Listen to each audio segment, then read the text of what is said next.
Welcome to the Abridged Presidential Histories with Kenny Ryan, episode 29A, an interview on the affairs of Warren Harding with Jim Robenalt. I'm excited to welcome Jim Robenalt to the show today.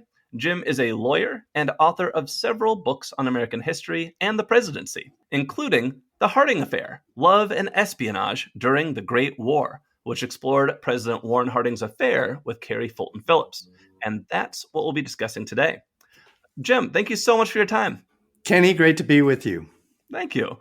So as far as presidents go, Harding is one of the more obscure ones. And your book came out a few years before Harding's letters to Carrie were published by the Library of Congress. So I'm curious, where did your interest in Harding and your idea for this book, which draws from those letters so well, where did this idea come from? Well, it's a very interesting story because in 2004, John Edwards and Dick Cheney debated in a vice presidential debate. And they did so in Cleveland, Ohio, which is where I am. And I asked a local historical society, do you have anything that'd be of interest, on Warren Harding? And the guy said to me, I can't tell you over the phone, you got to come out and see me. I thought, whoa. So I went out to see the guy. I'm a lawyer. I had written a first book. And so I was interested, and I get out there and he pulls out this microfilm. I mean, he takes me in the back room, shuts the door, closes the curtains. I mean, it was really like, hilarious. And he brings out this microfilm and he said, do you know who Carrie Phillips is? I said, I think that's one of Harding's mistresses. And he said, yeah, these are the love letters on this microfilm. And I said, really? How did you get that? They were under seal. Yeah. There was some lawsuit when they were first discovered and they were put in the Library of Congress. And he said, well, some guy who was involved in all that sent me this. He had made bootleg copies of the letters because he was convinced they were going to be destroyed by somebody. Oh. So this was like safekeeping, and the guy, we went to the microfilm and the first thing that comes up is a picture of Warren Harding. And then the next slide is the back of the picture, which is dated Christmas Eve, 1910. And it starts off, my love. And so it's a letter he had given to her and inscribed on the back, and it's a long, passionate, my love for you knows no bounds kind of writing. And I just thought, wow, this is really something. And it turns out there were 900 pages on this microfilm. So she kept all of these letters from him over time. And that's what I ended up getting and studying and writing about. But it was really kind of this accidental finding of the microfilm. Had this guy just been sitting on these waiting for someone to ask about Warren Harding for 40 years?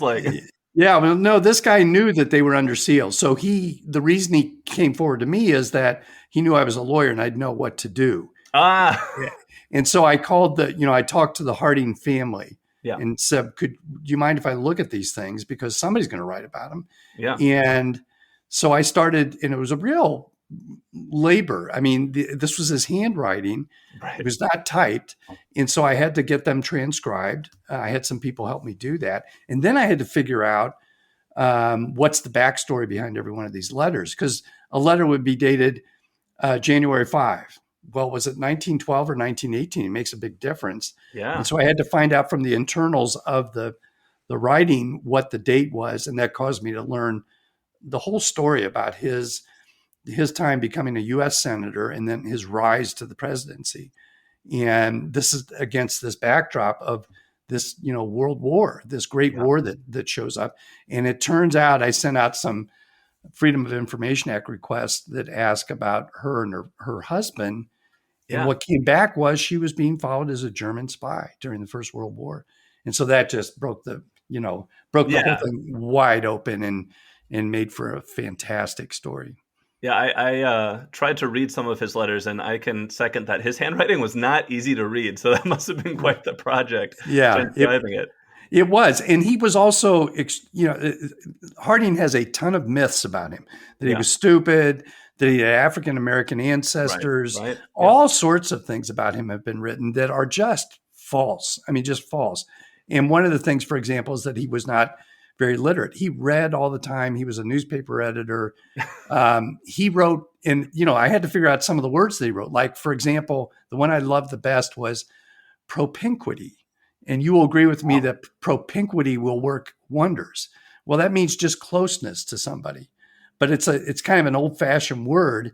And so, can you imagine trying to figure out what did he write there? When he wrote right, like this, yeah, that's not a word. Yeah, it was hard, but once I figured it out, I was like, wow, that's quite a vocabulary this guy has. So you transcribed these letters. You added 2,500 footnotes to them. What was the biggest whoa moment that hit you in this process? Well, the biggest whoa moment, and a movie really has to be made about this, because the whoa moment was she became a German spy, and she got involved in this spy ring out of New York City that was fabulous. These people were very much involved in espionage and all sorts of things that were happening during the war. And here he was, a United States senator who was in love with her, and was eventually finds out that she's kind of involved in this stuff. So the real wow moment was when she and her daughter, who was quite beautiful, show up outside of a training camp up in Long Island when they are training people to go to war right after we get involved in the war. What are these young women from Ohio doing in Long Island, right outside of a camp and going to dances with the officers? Well, they were trying to figure out for the Germans how quickly we were getting mobilized and how quickly we were going to enter the war. And in fact, we entered the war, we barely got there just in time to turn the tables against the Germans. So it was critical stuff. And that wow moment of figuring out that this was really something that happened and she was really a spy, and he loved her deeply, but he still voted for war. And she threatened him and said she would expose him. And he still went forward and did what he thought he should do. So it's just it's really an incredible story.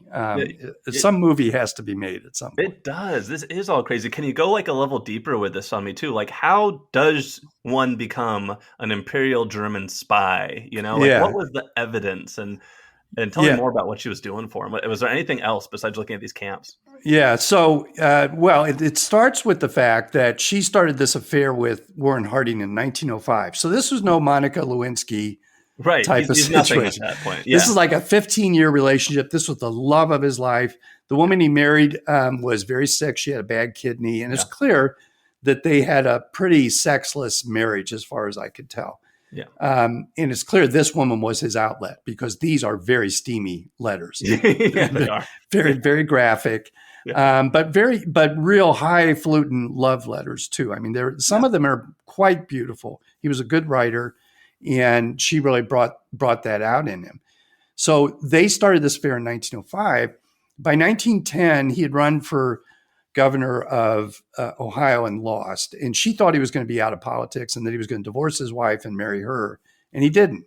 And that really frosted her. So she decided she was going to take her daughter and go to Berlin, which she did in September of 1911.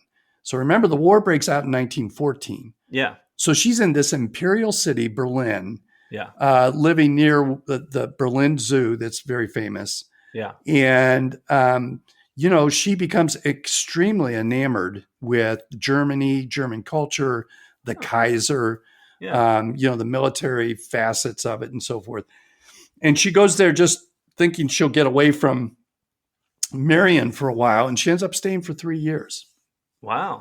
So by the time she comes back like a month before the war is declared, right after the Archduke was assassinated. Yeah. She comes back. He's running for Senate at that point. He thought he had lost her. But she comes back, and she's very, very pro-German.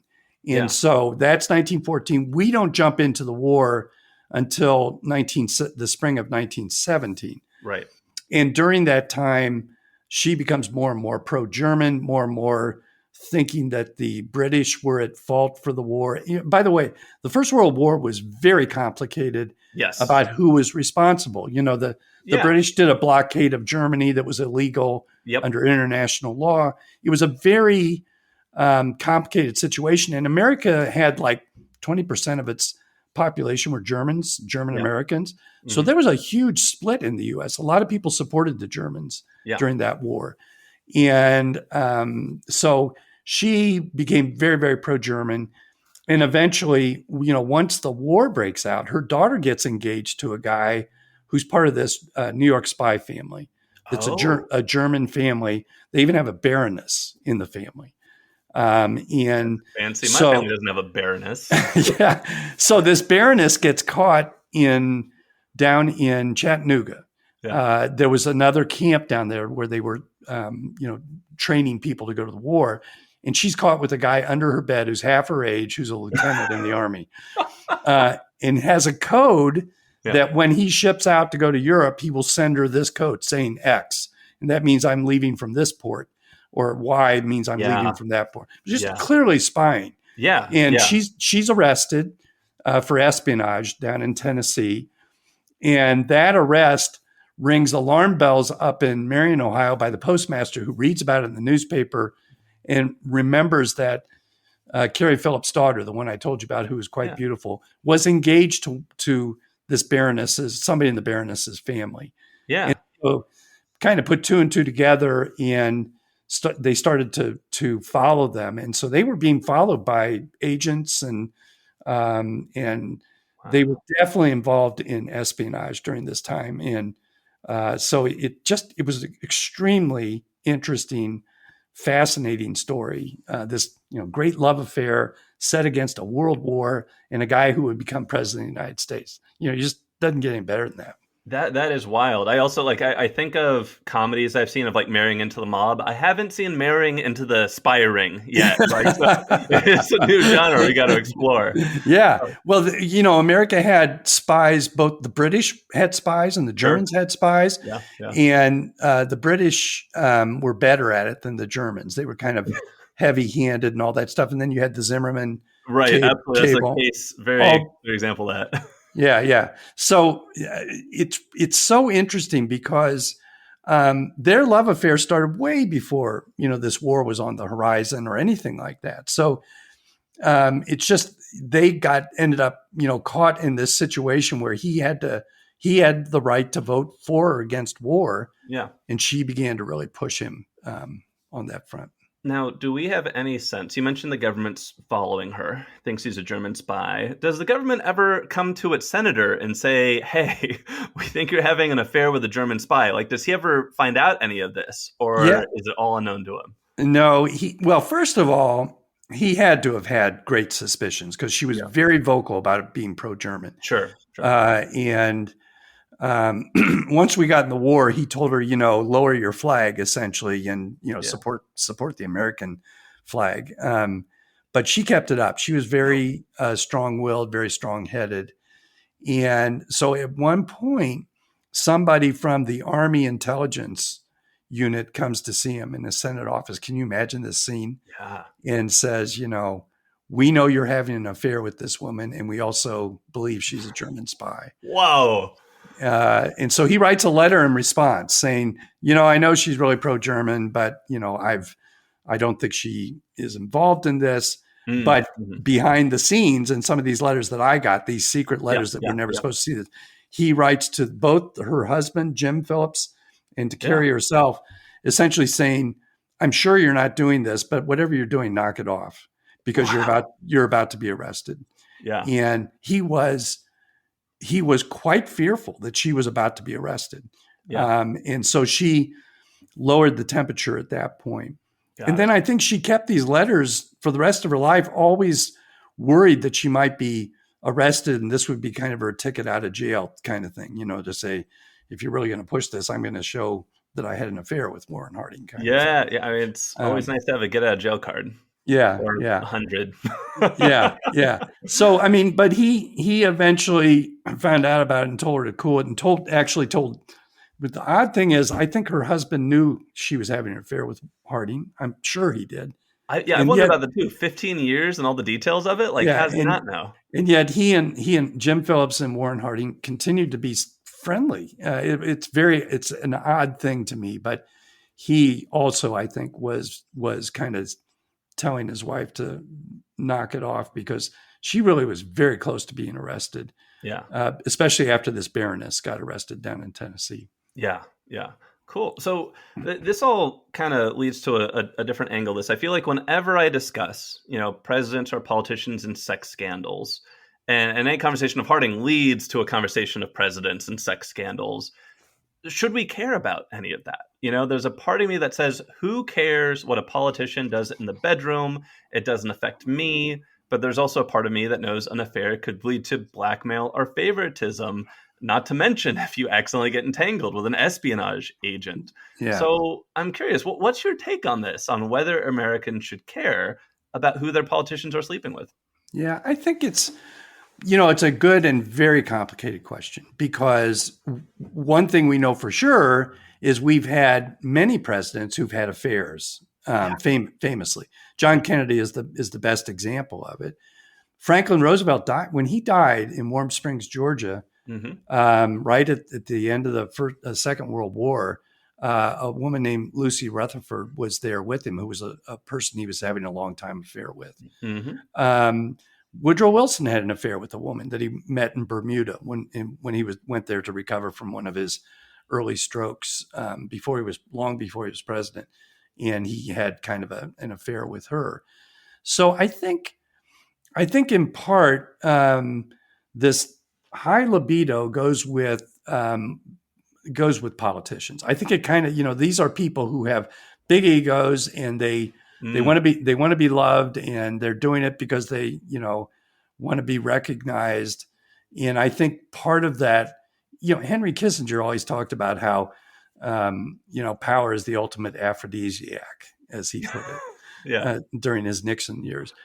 And so I think it's going to go with the territory. My guess is that a lot of politicians and a lot of people who went to, Washington in those days and earlier even had, regular affairs. I just think it was a commonplace thing.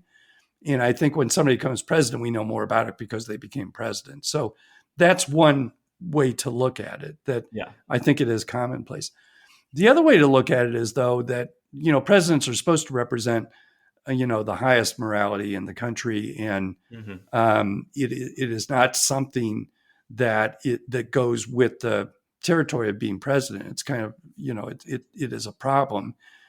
And as you've said, and in Harding's case, it really becomes highlighted. It is really dangerous when you're in love with someone who then starts to blackmail you when you're a politician, especially a president of the United States. And so, there's been stuff written about JFK having an affair with a woman who was a mob mistress too. Wow, I haven't gotten to that yet.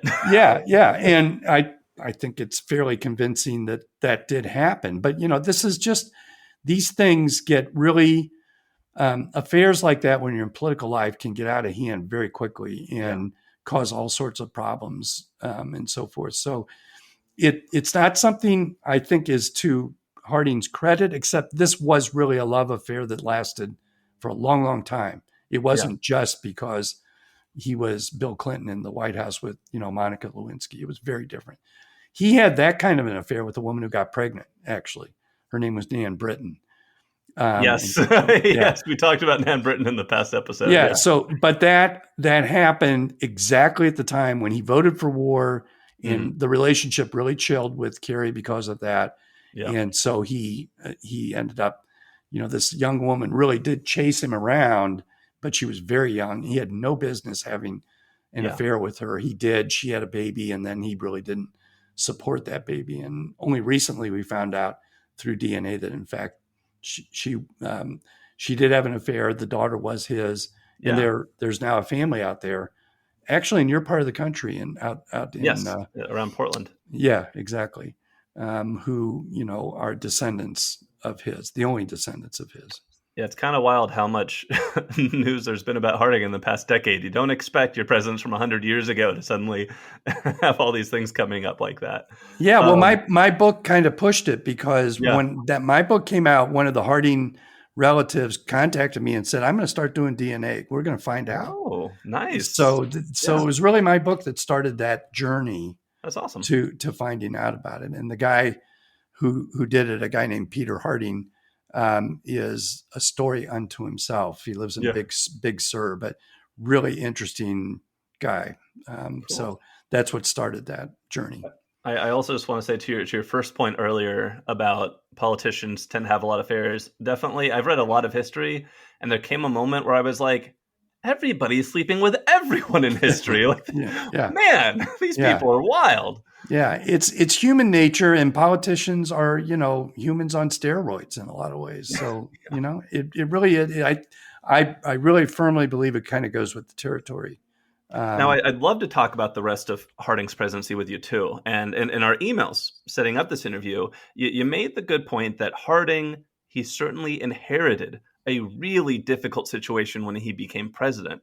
Can you please paint the picture a bit? In what ways was the country in dire straits in 1920? Yeah, well, as I wrote to you, and I've written a lot in various publications, he is a very misunderstood president, and he's vastly underestimated. He was a really good president because what happened is at the end of the First World War, two things really coincided. One was that Woodrow Wilson had a stroke in September of 1919. Yeah. So for the last year and a half of his second term, the United States was literally leaderless. He was initially physically unable and then later emotionally unable to govern. And so that's going on. And at the same time, the economy is going crazy because at the end of the First World War, you have this huge inflation that starts up because there's so much war spending. And then all of a sudden, when that spigot is cut off, there's this great deflation and a great worry about a huge depression and a great worry about that. Yeah. So both those things are going on while the world is going to try to recover from this devastating war that took tens of millions of lives and a pandemic, the worst in history, that took hundreds of millions of lives. So it was the most crisis of crisis stages. And he came into the presidency with one goal, and that was to stabilize things. And he did so by doing things like cutting taxes, but at the same time, he also cut the federal spending tremendously. And that leveled things off in the economy. And the people who write about this say it was like an economic miracle that he saved the United States. And saving the United States was not unimportant then, because the United States was the only stable government in the Western world at that point. And there was tremendous pressure on the side of socialists and communists because of the Bolshevik Revolution and anarchists that were also at large. And so he's got that going on. He's got to work through all that. There are great race riots that are going on because African Americans had gone to Europe and fought for the U.S. and came back, and Tulsa happened 2 months after he was inaugurated. Yep. And so he managed to work through all of that stuff and normalize things in a way that created what we call the Roaring '20s, rather than, a huge depression that was right around the corner. And if you think about it, in Germany, they went into hyperinflation after the war because they were saddled with all this debt from the stupid treaty that Wilson had negotiated and helped negotiate. Germany couldn't pay for it, so they started printing money to try and pay for it, and they ultimately defaulted anyway. That gives rise to Hitler. I mean, this is the kind of thing. Inflation is a really dangerous thing. Yeah. It's a trigger for so many things, but you just have to look at Harding and say what he did was nothing short of miraculous, and he deserves to be seen as one of our great presidents. What did the nation think it was getting when it elected Harding? This is one thing I'm never quite clear on. Like, did they think they were getting a progressive, a conservative, a moderate? Because, the Republican Party didn't necessarily mean conservative back then. You had just had, Taft and TR, who were relatively progressive, Yeah. Well, they thought what they were getting was a common sense Ohioan. And that what that meant is somebody who is fiscally conservative, but still has a heart, and cares. And Harding is a good example of that. He didn't want us to get involved, for example, in the League of Nations, but he also didn't want us to walk away from the world. He did a lot of things to help support the world at that time. He was in favor of, for example, an international court. And so he was, when I say a common sense Ohioan, he was a middle of the road type of guy. Mm-hmm. And he had instincts that were humanitarian in addition to being fiscally conservative. And best example of that is Eugene Debs, who is the great socialist, had been put in jail because he gave a speech during the war that was against the war. That is the core of free speech, the core of free speech. Absolutely. And under the Sedition Act that Wilson had passed, he was arrested and put away for 10 years. Now, this guy had run for president 5 times as the socialist. He was a big deal. He was very important. He was wasting away in an Atlanta prison. And Harding put together a series of moves that he needed to do to eventually commute his sentence right at Christmas in his first year in the White House. Hugely symbolic thing to do at that time when so many people, partisan hated, socialists. But he let him out, and he had him come to the White House and meet with him on his way back home. These are the kind of healing things and the kind of humanitarian things that he was capable of doing that are the other side of being just this, staunch conservative and, wanting to be fiscally responsible. But he also had a humanitarian side that was quite good. Yeah. We are recording this interview on October 21st, 2022. It's the 101st anniversary of Harding traveling to Alabama and becoming the first president to give a speech against lynching in the South. Right. But this is one of those areas where Harding definitely talked the talk, but nothing ended up getting done. He ran into obstruction in the Senate. There's still no federal law against lynching. Something that happens to a lot of presidents. You got an idea, you really want it, it's a good thing, but you can't get it done. I'm curious, how much credit do you think presidents should get for good intentions that fail to become legislation or policy? Yeah, well, Birmingham is his shining moment, actually. And it was on this date. And what's important about that speech is that he was one of the first presidents going to the Deep South after the Civil War. He went down there, and this is in part in response to Tulsa and all the race rioting that was going on and so forth.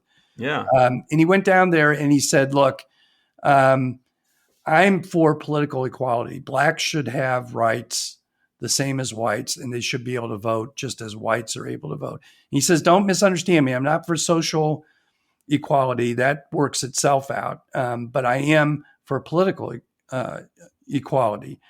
That was an extremely radical position for whether you're a Democrat or a Republican to go in the South and say something like that. The people in Birmingham booed him, the whites. The blacks cheered him. They were separated by a chain link fence.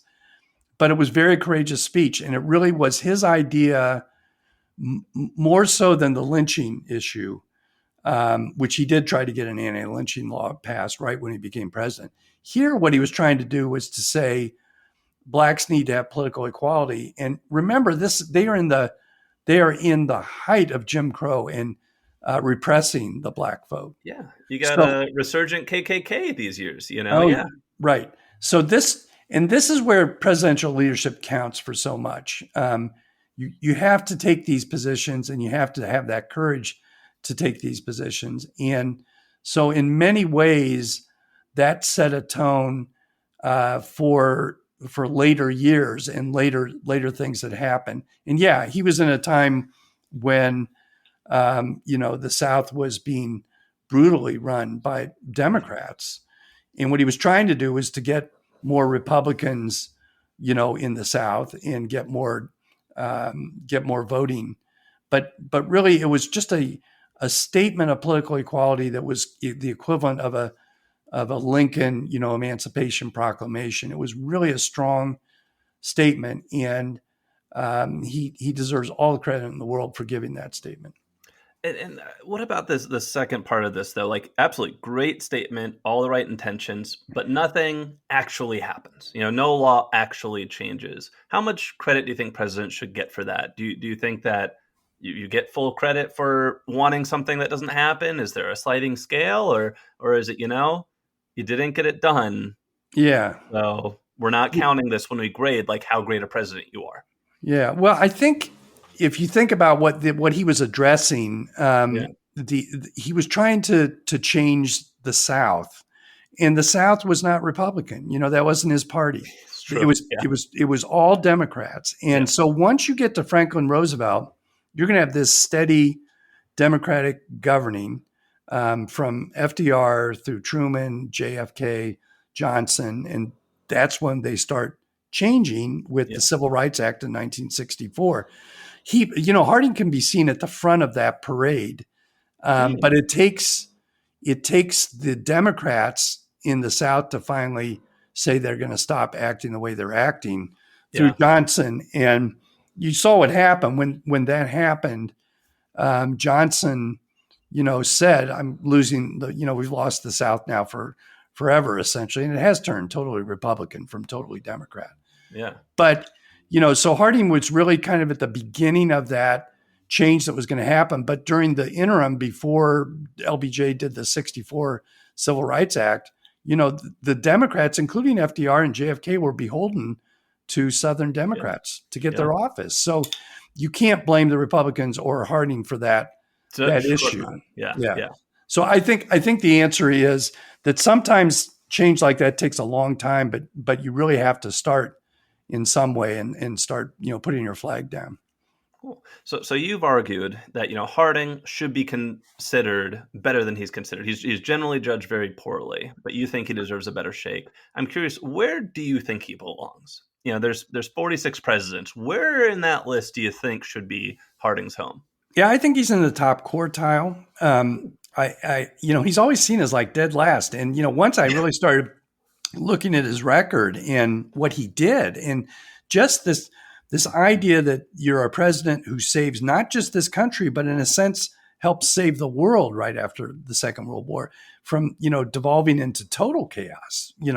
With the influenza that was going around and killing people and everything else that was going on, it was a very dangerous, chaotic time. And so I think the fact that he overcame that puts him in a league with some of our best presidents and getting our economy back going in the right direction too.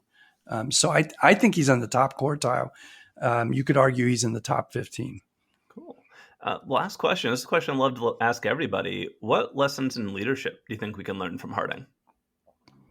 I think the most important lesson from him is to be true to yourself. He was a guy who believed in his convictions, and he listened to other people. He was willing to compromise. He was not overly political, but at the end of the day, he was himself, and he believed that his values and who he was and what he believed after, a career in politics was something that he was going to follow. And so I think his natural ability, he was very well liked when he was in office. He just was a good communicator. He was good at making people feel good about themselves. And so I think that just kind of that quality is the quality that I see from him. If you'd like to hear more from Jim, please check out The Harding Affair, Love and Espionage During the Great War. You can also find him at Twitter, @Jim Robenalt, and you can give him a visit at muckrack.com/James-Robenalt. You can check out his literature. Thank you for your time, Jim. Okay, Kenny, nice to talk to you. Thank you for listening to today's episode of Abridged Presidential Histories. If you enjoyed it, please subscribe, tell your friends and family about the show, and write a 5-star review on Apple Podcasts. You can also follow the show on Twitter @APH Podcast. If you'd like to support the show, you can look it up on Patreon or go directly to www.patreon.com/Abridged Presidential Histories. This helps me buy books and pay to host the show, and thank you so much to everyone who's contributed so far. The music in today's podcast is a public domain recording of the United States Army Old Guard Fife and Drum Corps. In our next episode, I'll be trying something new, a Thanksgiving, Friendsgiving presidential podcast spectacular with my friends Howard Dory of Plodding Through the Presidents, Alicia of Civics and Coffee, and Jerry Landry of Presidencies of the United States. It'll be a roundtable discussion that's pretty fun. And then In early December, we'll get to Calvin Coolidge, who might just be the father of modern Republican conservatism. That's coming up on Abridged Presidential Histories.